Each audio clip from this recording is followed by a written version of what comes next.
thắc em có sung tiền lên xoa cũng rất bốc xí chủ là khăn in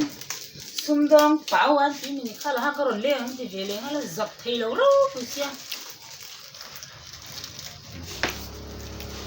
in nó mẹ cái lẩu lèng con xin lệ nó tụ cái xe lẩu á chú nó thì mẹ cái múa cái lẩu lèng tóc con nhỏ mẹ nghe lâu cái rồi cái này lẩu lẩu là kalau nggak ada kong kharka tun la mi sol ten tama số cái độ nó mắc đó mình phải độ đi nó lắm này tiền thằng bác nó mà mình số đồng đồng nhé cái nồi là ba cái ăn nồng lẩu mẹ lâu anh lên xoa cả hết đã lâu chút lâu cái rồi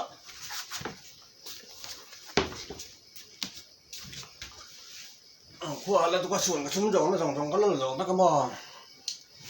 qua hơi nó bảo thế nhiều chuyện cái lẩu giản những cái lẩu leo phụ độ nghe cái lẩu leo phụ lẩu có thể đó các bạn này nghe các bạn đây thì đó bạn này cái ngải miệng mẹ nồi là ba cái chỗ lèng số cái mẹ đâm lâu anh cần bác sĩ lẩu về chân sẵn sẽ cái này về anh mới nói mình tao chỉ vác nó bỏ cái chân lâu vậy à nó mẹ sẽ đâu lòng thì nó bé mà cái ông khác tôi có chung đó còn bây giờ nó cắn xong sau ấy nó mẹ sẽ đợi cái liếm mình về đó mà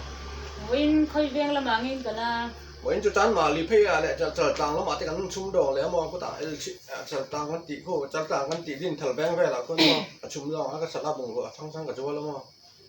in sợ thèm sợ thấy bắt lâuจะxử lýมันก็saladจะลุกมันก็ไอ้เนี่ยบาร์ละกันมั้งเจ้าmàจะกัดchút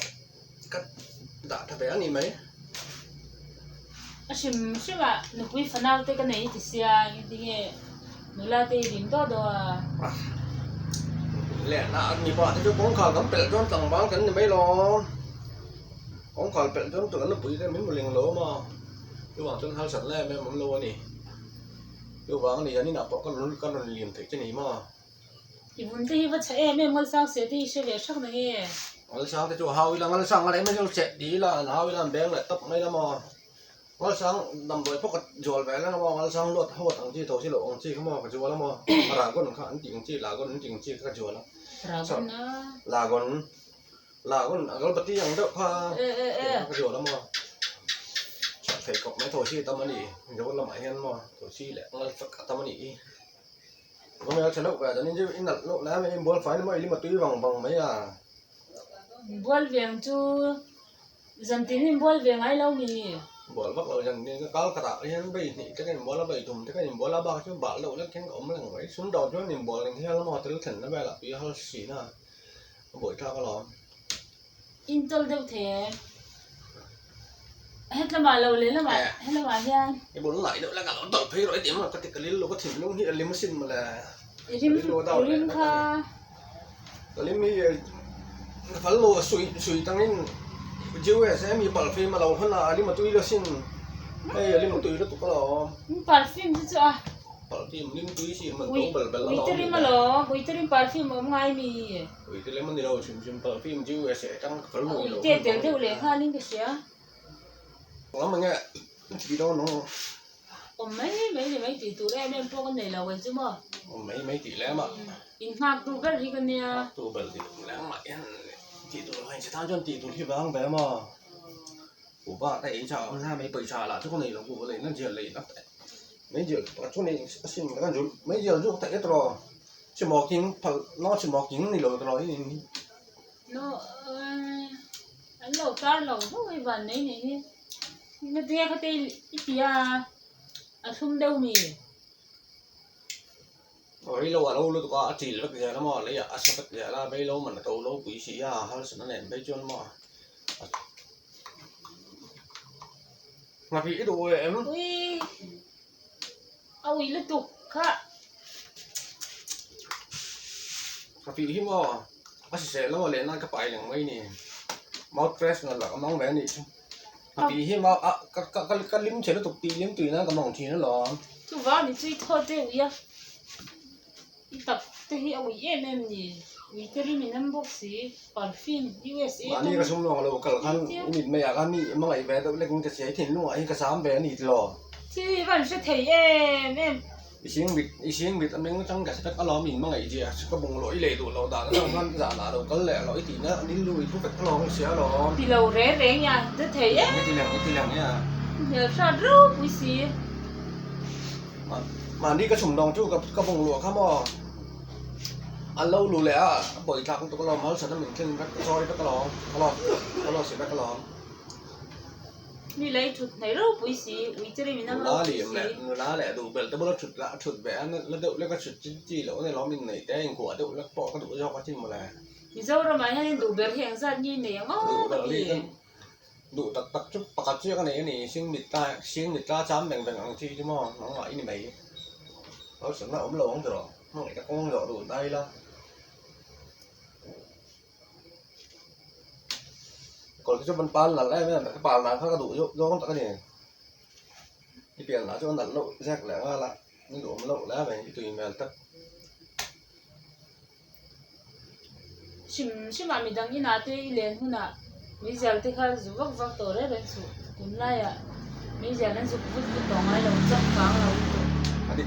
định về nó mấy giờ túi quần nó bây là mấy giờ dùng vắt kia chỉnh độ tất rồi chính nghe mi ta hơn sẵn ăn chiếm độ tất lính trên bạc à mi ta chia sẻ lâu ròng nhỉ bổ với cái mò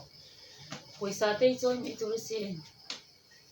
tu lẽ phát thì ngã đâu bóng tấm lồi thế nó mới có chèo vòng chi ta ôm hay ăn khoa xí cái mò ăn luộc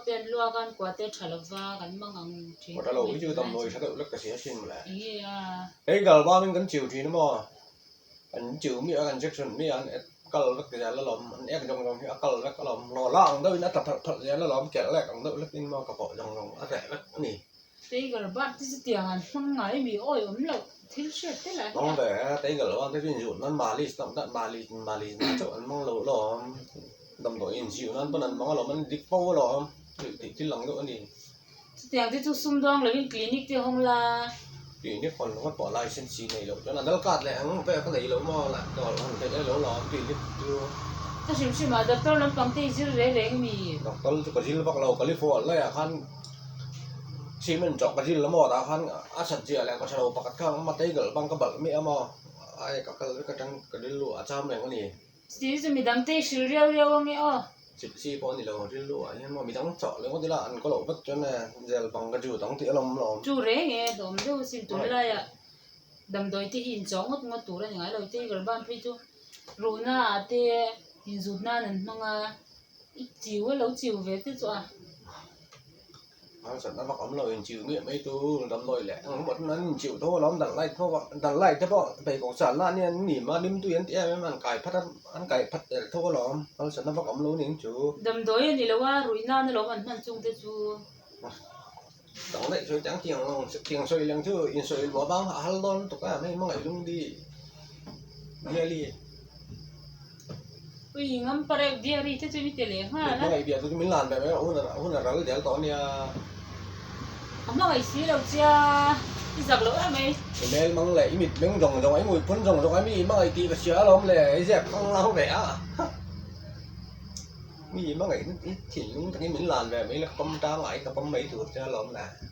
chào em xem một cái bộ choạc tóm mà tăng cái này tôi sợ là chúng đó thần kinh cái xịt lócของเจ้าmà anh ạ cô lại bà ra về là anh bầu mà đó là chỉ thế bầu được thế trong đâu bóng thầm nó bị sức bơi kinh hắc còn chi mà còn chỗ là bầu được liệt còn chi thế đấy rồi bóng to lại xong chi cái mẫu phần thế sau là thế cái chỗ là bật lì thế có bật lì rồi trong các bảo vẫn à xịt lâu liệt rồi các chị này lâu ế các là bật lì tàu lâu vẫn tỷ chứ là mà lên xí lại cái rồi trong quá mà đi liệp vui vẻ nhàng mà các bạn lên xí lại rồi trong mi sinh à bật lì tàu lâu thì nó cái xí rồi chừng như thế là bảo bạc do cái mà xịn bạc ăn mà à bật lì xịt trong lâu liệt rồi rất dễ là mình mới ngày biệt tôi mình làm về mấy à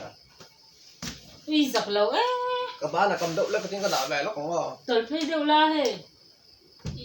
cái tay bao nhiêu lần đã đấy cho nó thầy lúa mì ăn nước thầy lúa mì à ui giặc lâu ấy mày mình mới ngày biệt sẽ phải có khổ về trái mình thì riêng thế là thì cái lâu in cái gì ấy chú lên cái ngay đâu biệt tú cái là nòng cháo mà đi sặc mèo cái tuần đi xong sang tấm ngày lành treo cái thìn lúc ấy thì trao lành cái lỗ chôn cái lung hay lẹng vòng mấy mà chúng đó nó rồng ở có vùng lửa sẵn đó vẫn nó lại có mịt la chỉ chạm mình thế nó là bảo này dần in bỏ lâu lẹng hay là chúng in mà cho mình lại cho cái mình chuyển về là mình chuyển về nó là cho bộ con này lâu chạy cái này rồi về nó chơi lâu tiên iron lên đấy mà